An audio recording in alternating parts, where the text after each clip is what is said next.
ನಟ ದರ್ಶನ್ 47 ದಿನಗಳ ಬಳಿಕ ಡಿಸ್ಚಾರ್ಜ್ ಆಗ್ತಾ ಇರುವಂಥದ್ದು. ದರ್ಶನ್ಗೆ ರೆಗ್ಯುಲರ್ ಬೇಲ್ ಸಿಕ್ಕ ಹಿನ್ನೆಲೆಯಲ್ಲಿ ಕೆಲವೇ ಕ್ಷಣಗಳಲ್ಲಿ ಬಿಜಿಎಸ್ ಆಸ್ಪತ್ರೆಯಿಂದ ಡಿಸ್ಚಾರ್ಜ್ ಆಗ್ತಾ ಇದ್ದಾರೆ ದರ್ಶನ್. ಆಪರೇಷನ್ ಮಾಡಿಸಿಕೊಳ್ಳದಿರಲಿಕ್ಕೆ ದರ್ಶನ್ ನಿರ್ಧಾರವನ್ನ ಮಾಡಿದ್ದಾರೆ.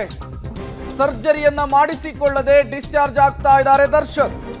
ಫಿಸಿಯೋಥೆರಪಿ ಮೂಲಕವೇ ಬೆನ್ನು ನೋವನ್ನು ಗುಣಪಡಿಸಿಕೊಳ್ಳಲಿಕ್ಕೆ ನಿರ್ಧಾರವನ್ನ ಮಾಡಲಾಗಿದೆ. ಬೆನ್ನು ನೋವಿಗೆ ಅಕ್ಟೋಬರ್ 31ರಿಂದಲೂ ಕೂಡ ಟ್ರೀಟ್ಮೆಂಟ್ ಅನ್ನು ಪಡಿತಾ ಇದ್ರು ದರ್ಶನ್. ಇದೇ ಬೆನ್ನು ನೋವಿನ ವಿಚಾರಕ್ಕೆ ದರ್ಶನ್ಗೆ ಮಧ್ಯಂತರ ಜಾಮೀನು ಕೂಡ ಸಿಕ್ಕಿತ್ತು. ಯಾವಾಗ ರೆಗ್ಯುಲರ್ ಬೇಲ್ ಮಂಜೂರಾಯಿತೋ ಆ ಕ್ಷಣಕ್ಕೆ ದರ್ಶನ್ ಅವರು ಏನು ಶಸ್ತ್ರಚಿಕಿತ್ಸೆಗೆ ಒಳಗಾಗಬಾರ್ದು ಅನ್ನುವಂತಹ ನಿರ್ಧಾರವನ್ನು ಮಾಡಿಕೊಂಡ್ರು, ಅದಕ್ಕೆ ಬದ್ಧವಾಗ್ತಾರೆ. ಹಾಗಾಗಿ ಅವರು ಬಿಜಿಎಸ್ ಆಸ್ಪತ್ರೆಯಿಂದ ಶಸ್ತ್ರಚಿಕಿತ್ಸೆಗೆ ಒಳಗಾಗದೇನೆ ಇವತ್ತು ಡಿಸ್ಚಾರ್ಜ್ ಆಗ್ತಾ ಇರುವಂತಹದ್ದು. ನೇರವಾಗಿ ಅವರ ನಿವಾಸಕ್ಕೆ ಹೋಗಲಿಕ್ಕೆ ಈಗಾಗಲೇ ಸಿದ್ಧತೆಗಳಾಗ್ತಾ ಇರುವಂಥದ್ದು.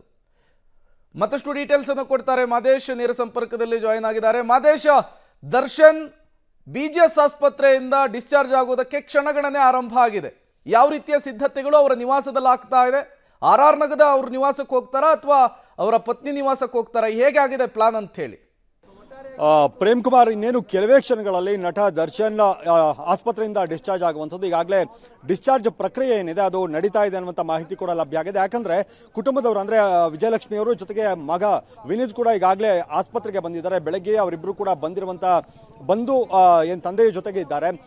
ಏನು ಈಗ ಡಿಸ್ಚಾರ್ಜ್ ಪ್ರಕ್ರಿಯೆ ನಡೀತಾ ಇದೆ. ಡಿಸ್ಚಾರ್ಜ್ ಪ್ರಕ್ರಿಯೆ ಮುಗಿದ ಕೂಡಲೇ ಯಾವ ಕ್ಷಣದಲ್ಲಾದರೂ ಕೂಡ ಡಿಸ್ಚಾರ್ಜ್ ಆಗುವಂಥ ಸಾಧ್ಯತೆ ಇರುವಂಥದ್ದು. ಜೊತೆಗೆ ಧನ್ವೀರ್ ಹಾಗೆ ದಿನಕರ್ ಅಂದ್ರೆ ಸಹೋದರ ದಿನಕರ್ ಕೂಡ ಆಸ್ಪತ್ರೆಗೆ ಬರ್ತಾರೆ. ಆಸ್ಪತ್ರೆಗೆ ಬಂದ ನಂತರ ಡಿಸ್ಚಾರ್ಜ್ ಮಾಡುವಂತ ಕೆಲಸ ಅಂದ್ರೆ ಅಂತಿಮ ಹಂತದ ಕೆಲಸ ಆಗುತ್ತೆ. ನಂತರ ದರ್ಶನ್ ನೇರವಾಗಿ ವಿಜಯಲಕ್ಷ್ಮಿ ಅವರ ಫ್ಲಾಟ್ಗೆ ಹೋಗ್ತಾರೆ ಅನ್ನೋದು, ಅಂದ್ರೆ ಹೊಸಕೆರೆಹಳ್ಳಿಯಲ್ಲಿ ಇರುವಂತಹ ವಿಜಯಲಕ್ಷ್ಮಿ ಅವರ ಫ್ಲಾಟ್ಗೆ ಹೋಗ್ತಾರೆ ಅನ್ನುವಂಥ ಮಾಹಿತಿ ಸದ್ಯಕ್ಕೆ ಇರುವಂಥದ್ದು. ಇಲ್ಲಿ ಏನು ಆರ್ ನಗರದ ಮನೆ ಏನಿದೆ ದರ್ಶನ್ ಅವರ ಮನೆ, ಅಲ್ಲಿಗೆ ಹೋಗೋದಿಲ್ಲ. ವಿಜಯಲಕ್ಷ್ಮಿ ಅವರ ಜೊತೆಗೆ ಹೋಗ್ತಾರೆ, ಅವರ ಫ್ಲಾಟ್ನಲ್ಲಿ ಇರ್ತಾರೆ ಅನ್ನುವಂಥದ್ದು. ಯಾಕಂದ್ರೆ ಈಗಾಗಲೇ ಇಲ್ಲಿ ಅಂದ್ರೆ ಕೋರ್ಟ್ಗೆ ಬರುವಂಥ ಸಂದರ್ಭದಲ್ಲೂ ಕೂಡ ಬೆನ್ನೋವು ಹಾಗೆ ಕಾಲಿನ ನೋವು ದರ್ಶನ್ ಅವರಿಗೆ ತುಂಬಾನೇ ಕಾಡ್ತಾ ಇದೆ ಅನ್ನುವಂಥದ್ದು ಗೊತ್ತಾಗ್ತಾ ಇತ್ತು. ಅದರಿಂದಾಗಿ ಫಿಸಿಯೋಥೆರಪಿ ಮೊರೆ ಹೋಗಿರುವಂಥದ್ದು. ಯಾವುದೇ ಕಾರಣಕ್ಕೂ ಕೂಡ ಆಪರೇಷನ್ ಬೇಡ ಅನ್ನೋ ಥರದ ನಿರ್ಧಾರಕ್ಕೆ ದರ್ಶನ್ ಹಾಗೆ ಕುಟುಂಬದವರು ಬಂದಂತೆ ಕಾಣ್ತಾ ಇದೆ.